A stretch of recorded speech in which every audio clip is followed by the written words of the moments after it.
All right, guys, welcome back to another episode of the Forge Your Life podcast. Here today, I have a very special lady. She is an alchemist. She's a tantric alchemist. Her name is Martina Hughes. She's the founder of Tantric Blossoming, and she helps people blast through the limitations, whether it be in sex, whether it be in life, whether it be in relationships, anywhere else in their life.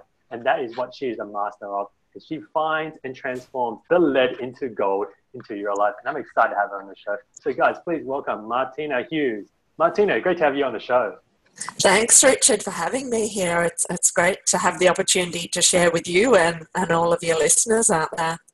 I'm excited. And when one of our other guests, Jared, recommended you, Martina, he said this one line about you, right? And I'm not sure if I'm supposed to tell this on the air, but he said, Martina is a trainer in the Tantra teachings, but not in the normal sense, not in the sense that we see out there in the world where it's all about, how to have better sex, how to have more, intimacy and all that. But you take it to the next level. And that's what I'm interested in. And so, Martina, tell us more about how you got into this industry and most of all, how you actually created Tantric Blossoming. Sure. That's a really big question and beautiful recommendation there from Jared. I really enjoy, we co-facilitate a men's retreat and really enjoy those experiences with Jared.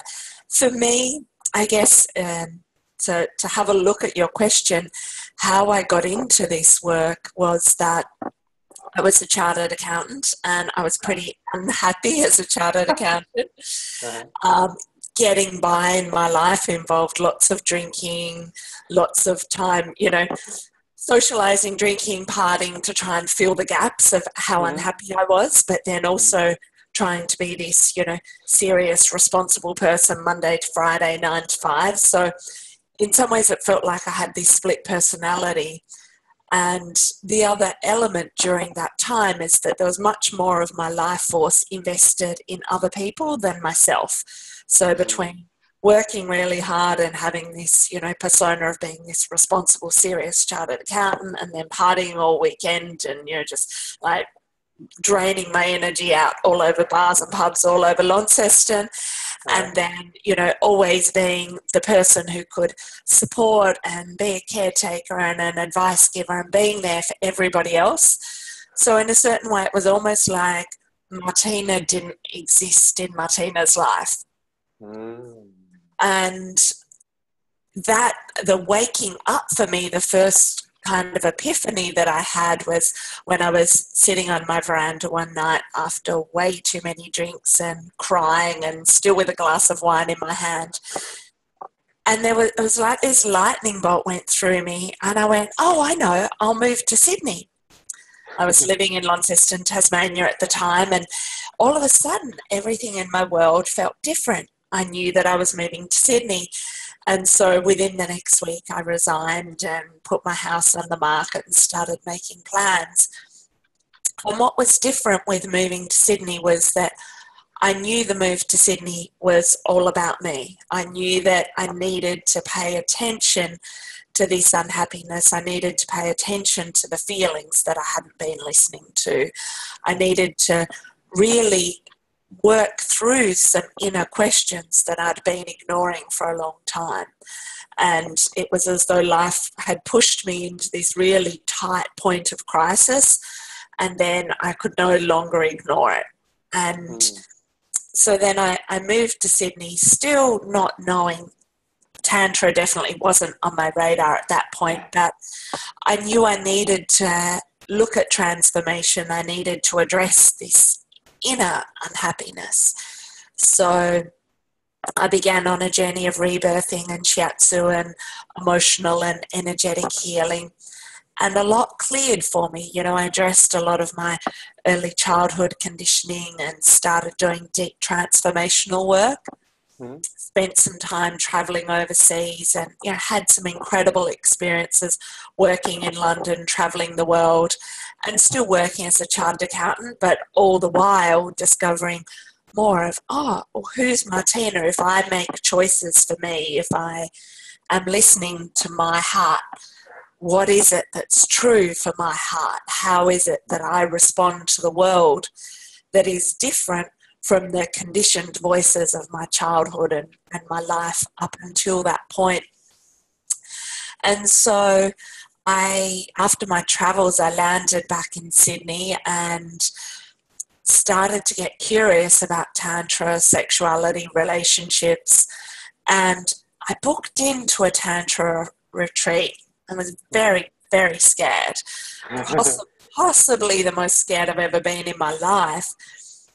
And what happened that weekend was that I came back home to my own feminine more strongly than ever before. I felt this orgasmic fire within. I felt this power from within.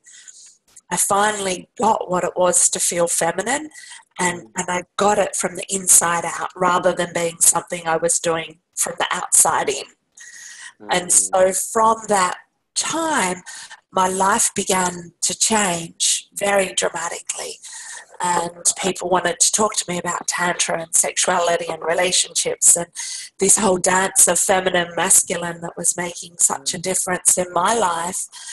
And so 6 months after that very first Tantra retreat I went on, I started running my very first event, Sacred Sexuality, an introduction for women.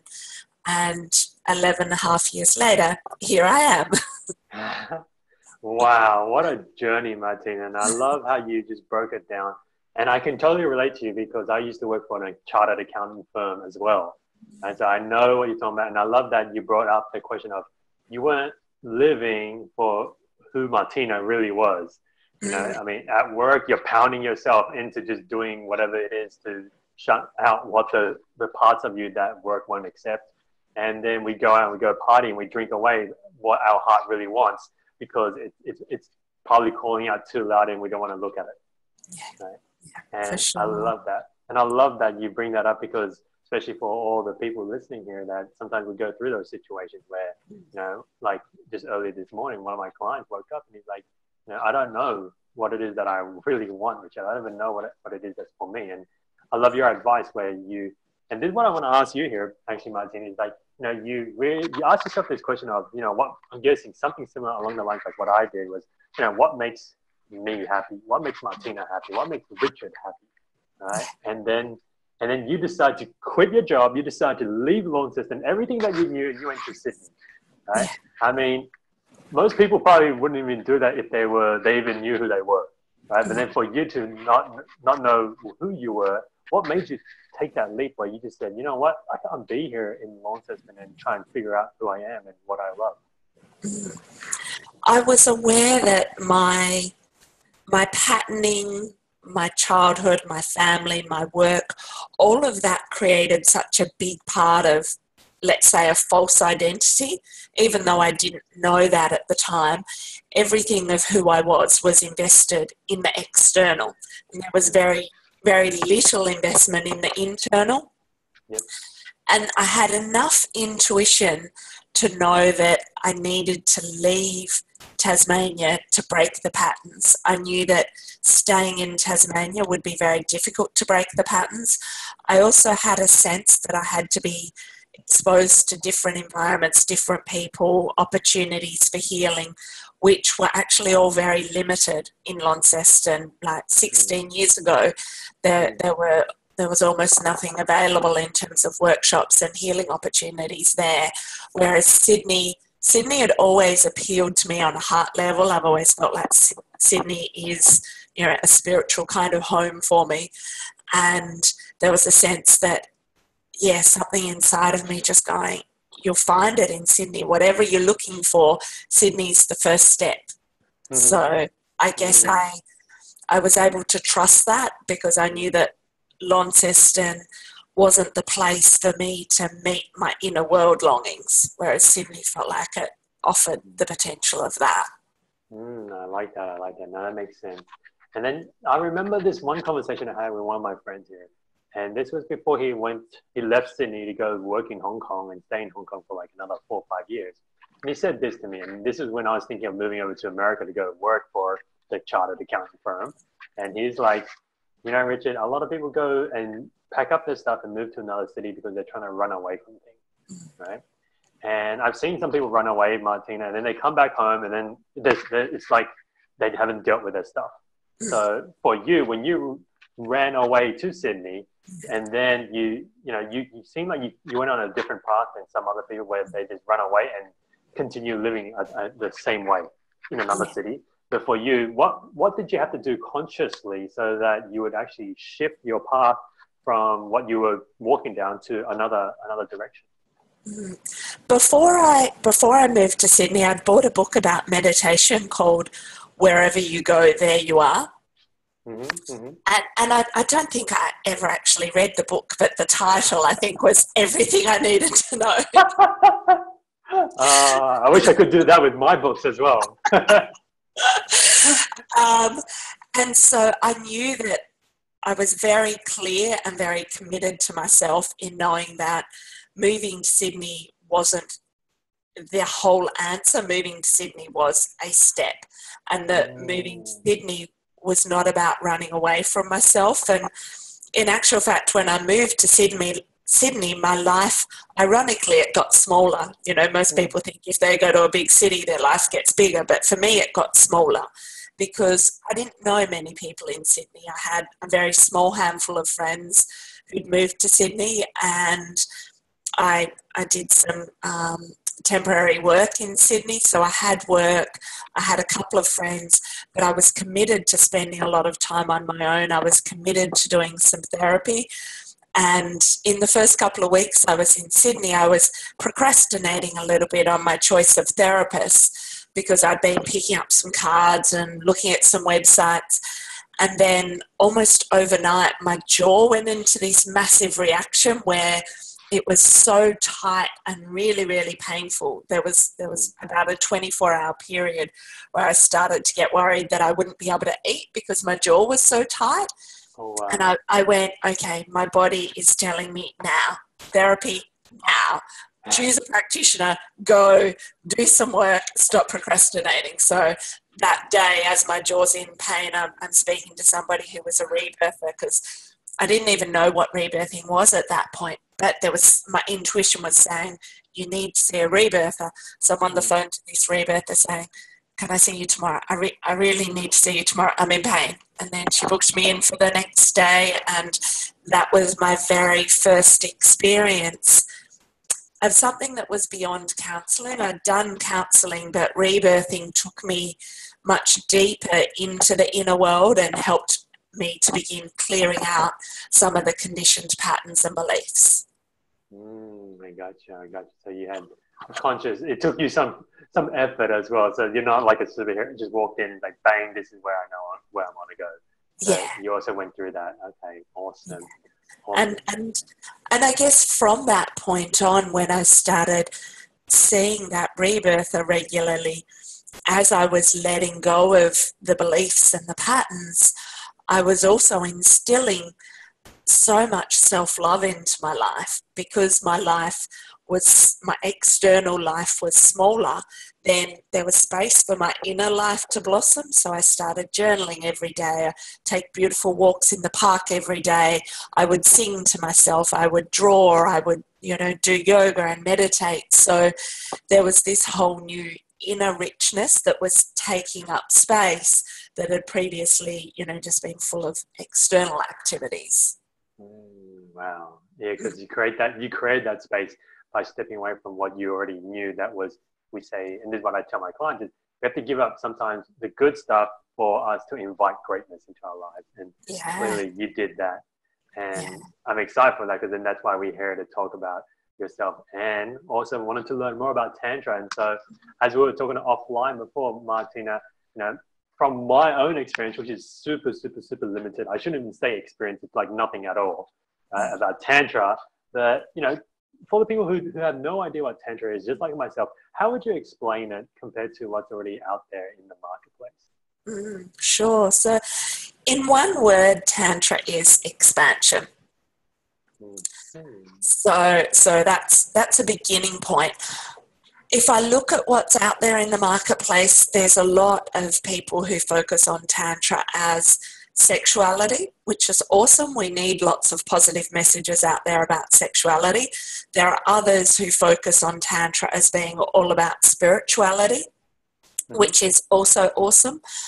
For me, what I see as important, it's bringing bringing spirituality and sexuality together for growth, because you could activate a lot of sexual energy in your body. But what are you going to use that energy for? Like, what are you going to use it for? Because what I see, and this is why some tantric spaces can become a little distorted and unhealthy, because if people are always activating the energy, but they're not utilizing that energy, then the energy starts bouncing off the walls, and in some ways people end up replaying old patterns. But can you activate the sexual energy, use it for your healing, your growth, your transformation in the world, create a consistent experience of sexual energy, love, heart, power in your body, and then what contribution are you going to make to the world? What is your gift from that space where you know your growth, you know your worth, you know your value? What are you going to offer to the world? So I kind of see that it's essential to have the healing, the release of the trauma, the wounding, the past patterns. So a lot of what I explored via rebirthing and other emotional healing spaces, I've actually brought into Tantra as part of that deep healing work that needs to happen. Then, activating the sexual energy, knowing that as the sexual energy gets activated, our old patterns get activated. So, there's a pattern activated. Let's do the healing work on your pattern.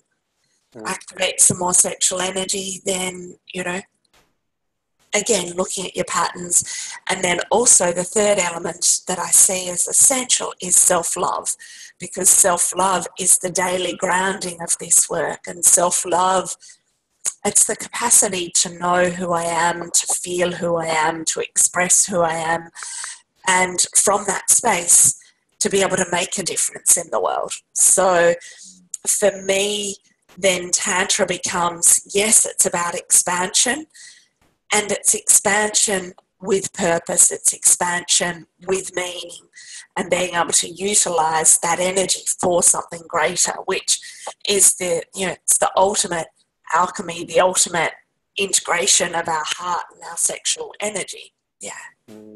Right, beautiful. Thank you for that, because for so long I was just so confused on what it really was.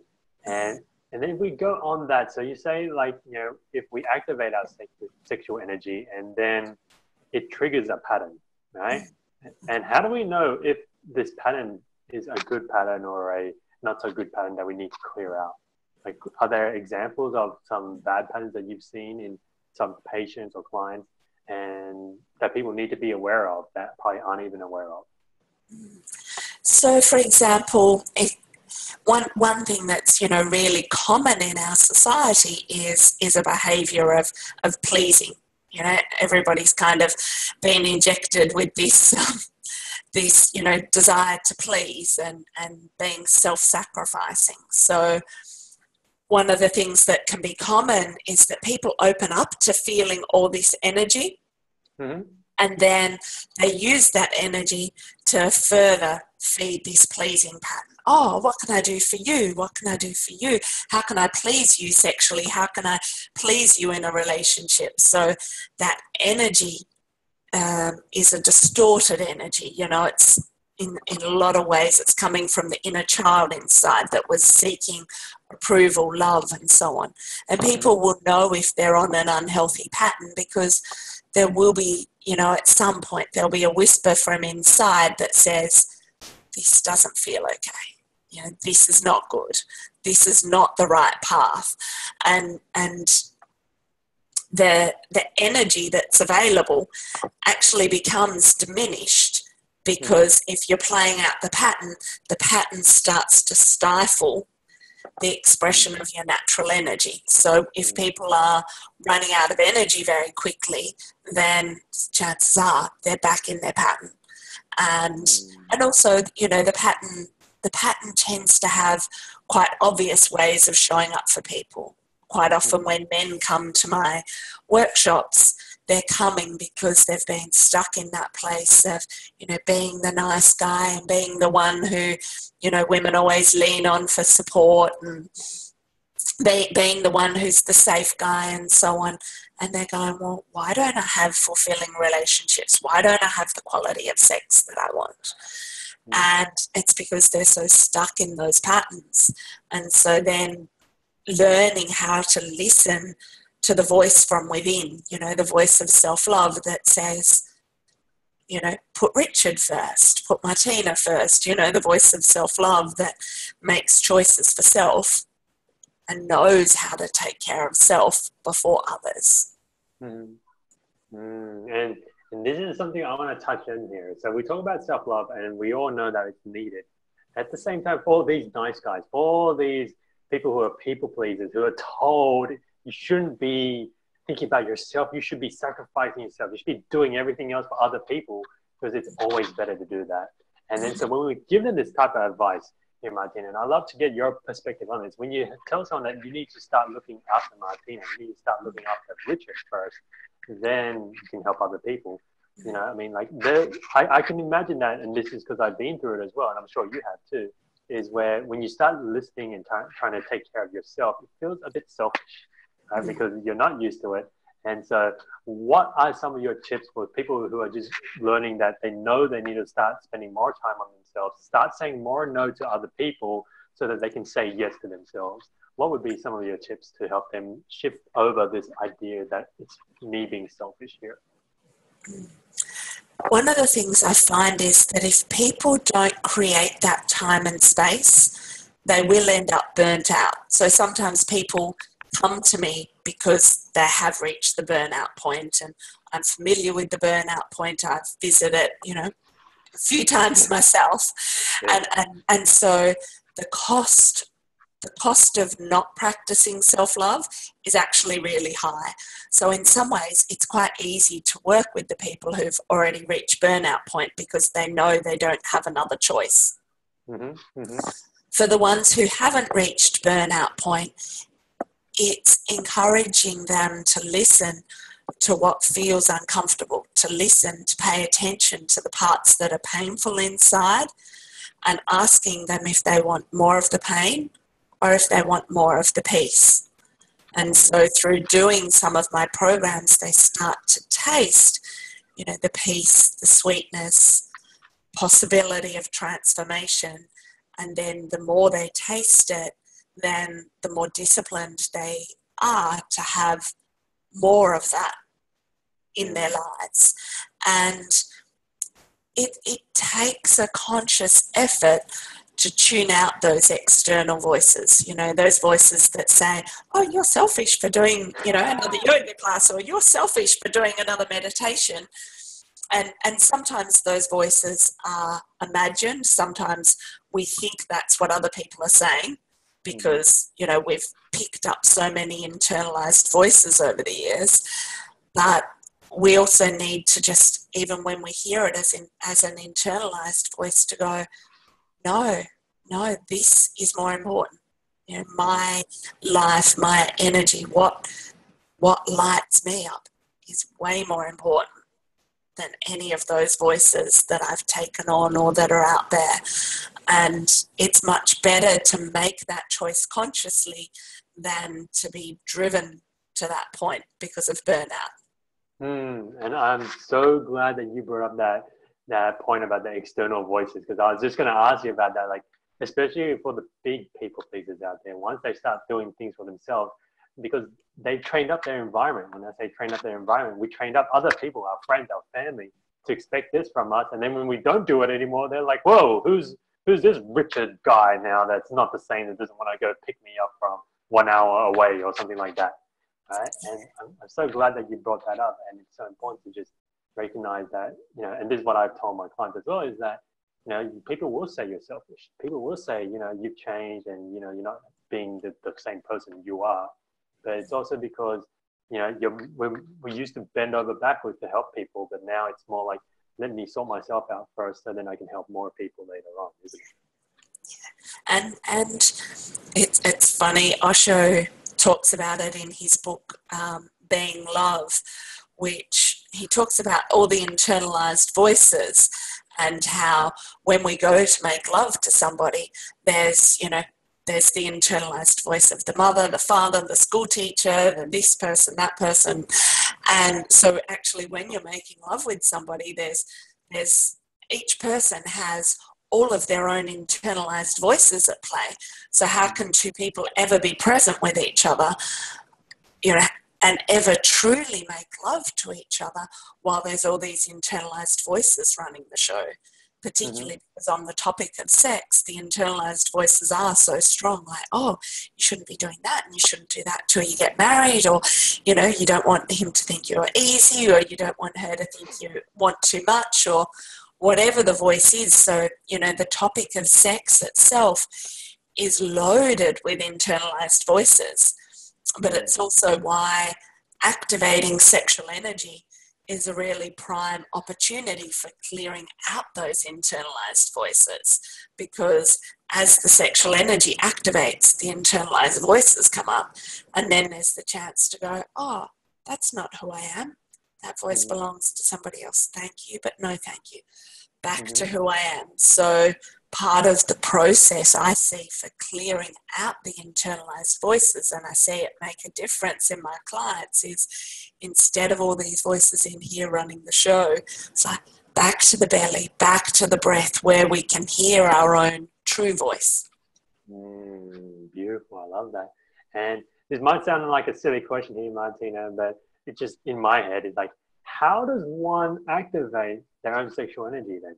And I'm sure there's multiple levels of answers here, but just in an easy sense, like if someone was listening here, like, okay, so I just gotta like activate my sexual energy. Like, what do I do? What do we mean by the sexual energy? I mean, there's a million different practices out there for activating the sexual energy. The way I like to describe it is that it's about feeling sexual energy. Most people think about sex and then feel aroused, but we're turning it around. We're feeling the energy from the inside and then letting it move through the body. So one of the really simple practices that I do, and because I do like to keep the practices simple, because I think the benefits of doing a simple practice every day is much more profound than doing a heap of complicated, varying practices. So for anybody listening, they can try this at home, and that is to put one hand on the heart, one hand over the genitals, close the eyes, and with the breath, make the breath be really soft as you breathe in through the nose. But as you breathe in through the nose, imagine the lungs and the ribs expanding, the belly and the diaphragm push down so it opens up through the pelvic floor, and in that there's an activation of the genitals. So the breath is very much focused on opening up from within, and then we exhale out through the mouth. And so out through the mouth with that gentle sigh that you just heard, because exhaling out through the mouth in that way creates a release of energy that then means even more energy comes in on the inhale. And then there's that expansion down through the lungs, the heart, the belly, the genitals, and then with the release again. So it's as though we're making love to ourselves with our own breath. You know, the inhale is like the inner penetration, you know, the inner receiving energy. And then the exhale is like this surrender and release and opening up to more energy. Interesting. All right, I got to try some of that then. And how long should the exercise go for? If you check out on YouTube, I've got a practice there called Gentle Tantric Breathing Practice that goes for about 10 minutes, where I actually guide you through the practice. So 5 to 10 minutes is really awesome, because I find most people can do 5 to 10 minutes. If you go, I'm going to do half an hour, it tends to be a bit unrealistic. People, you know, don't maintain it, but 5 to 10 minutes every day can change your whole orientation to your sexual energy, to your life force. And sexual energy is so much more than the act of sex. Like, people think when they hear the term sexual energy, they think it's about having sex, but sexual energy is our vitality, it's our life force, it's our well-being. You know, sexual energy is the thing that animates my body. It's about the way I move, the way I speak, the way I connect, the way I don't connect, the way I eat my food, the way I enjoy nature, whatever it is. Underneath it, sexual energy is my life force. Wow, beautiful. I love it. And I will add the meditation into the show notes as well, Martina. So Martina, I'm just enjoying this chat so much, and I'm learning so much more that it pains me, right? That actually we have to start wrapping up the show here. Sure. And as we wrap up the show, we go into the quick fire question round. Okay, and sure.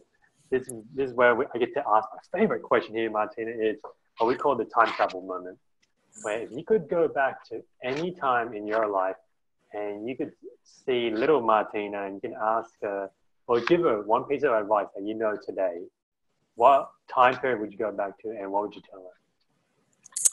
That's a really awesome question.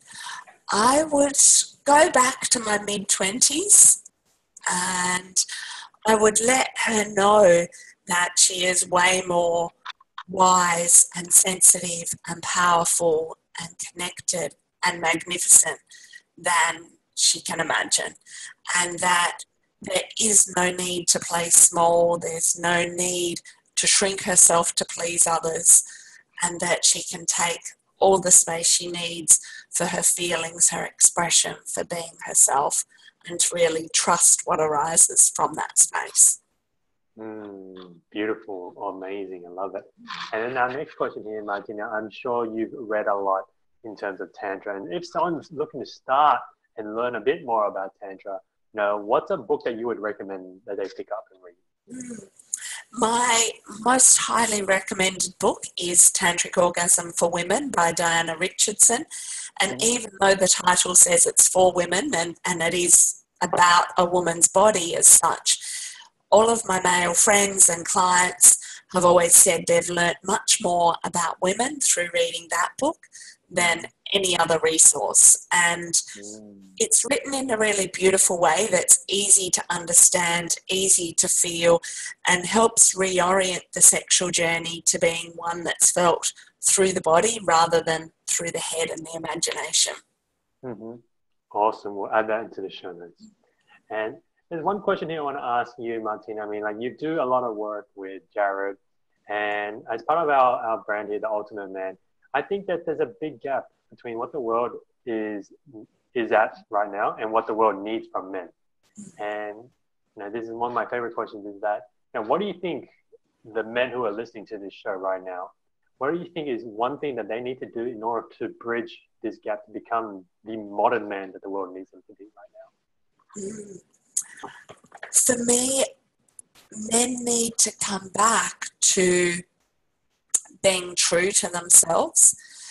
In this time where women have come more strongly into their power, a lot of men are confused because they've been listening to women tell them how to be men. Now, this might sound like weird advice coming from me, given that I run men's programs and I'm a woman. However, I'm very clear in my offering of men's programs that I'm not there to teach men how to be men. That is very much men's work done by men. What my work with men is about is supporting men to understand what has a woman open, what has a woman respond, what has a woman feel good, connected, open with a man. So men really need so much to come into their innate wisdom. And a lot of the advice that they're given by women comes with an agenda. And that's one thing I'm very committed to, is that in my work with men, my personal agenda is not present.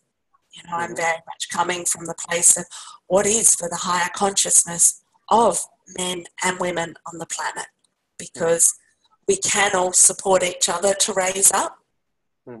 but there is still an underlying unconscious agenda that people often bring into relationships around keeping each other small. So I really want to encourage men to be in men's spaces to discover who they are, because it's highly unlikely that they discover who they are by simply being in relationship with a woman. You know, there's something about being in men's spaces that will make the difference for them. I love it. Powerful advice. Powerful advice. And the last question I have for you, Martina, and especially for a tantric teacher like yourself, I'm interested to understand is like, how would you define what like true love looks like? True love is actually, for me, it's about being love. So true love with another can only ever be experienced by being love myself. So, because I know when people hear the term true love, they tend to think about relationships. I always come back and look at self first, and how can I experience true love? And I can only ever experience love with another if I am being love. So being love for me means that I'm listening and feeling and paying attention to what happens on the inside of me, and then living in accordance with that, so that whatever I'm doing in the external world is a reflection of what I feel in my inner world. And then whoever I come into contact with, it can be an exchange of true love, because I'm in alignment, I'm in truth, I know love as the way I live and breathe and move in the world. And that's something I'm just about to start the Tantric Alchemy training again, and I've got an amazing group of people. I've got 10 incredible men registered for it, an incredible group of women coming in for this Tantric Alchemy training, so that they can all come to know themselves as this quality of love. I love that. I love the way you describe it. It's so beautiful to hear someone say that, it's when I am being love and being all of that. And I love that the most. And, I'm so sad that this had to wrap up. Right? And so, Martina, for the people who want to learn more about you and your work, where's the best place they can go to find out more? Sure. So they can head over to my website, which is tantricblossoming.com. There's lots of information. There's some great blogs there. We've got a calendar of events which gives details on our men's retreats, women's retreats. We also have some really awesome 5-day mixed intensive retreats, our Tantric Alchemy program. And also people can find me on YouTube, Facebook, where there's some great information, videos and so on. Yeah. Awesome. We'll add that into the show notes. And so, Martina, if there's anything else that we haven't had a chance to cover here on the show, is there anything you'd like to add before we wrap up? I guess one last thing that I would love for people is to feel. So, for anybody who's listening to this now, simply place their hands on their heart and take a deep breath. And feel, what is it that your heart needs today? And just do one thing today that your heart needs. And that can make a world of difference. Because when one person listens to their heart, it gives others around them permission to listen to their heart. And that's the beginning of a transformed world. Amazing. Beautiful. Martina, thank you once again for jumping on the show. It's an absolute pleasure and honor to have you here on the show. Thank you, Richard. It's been a delight to share with you. Thank you. And guys, this wraps up another episode of the Forge Your Life podcast, here today with the Tantric Alchemist, Martina Hughes from Tantric Blossoming. And I know this. I know Martina doesn't want to keep this a secret. I don't want to keep this a secret. This has to go out. Make sure you head on over and go to iTunes to rate the show so that we can turn this into gold, into love so that it can spread out through the world, through not just her message, but many other guests on this show. And of course, guys, remember, you can head on over to richardfood.com to get all the show notes and all the resources that Martina has shared here on the show. And finally, remember to go out there, go live with love, guys. Go smash it. And I'll see you again on the next one. Bye.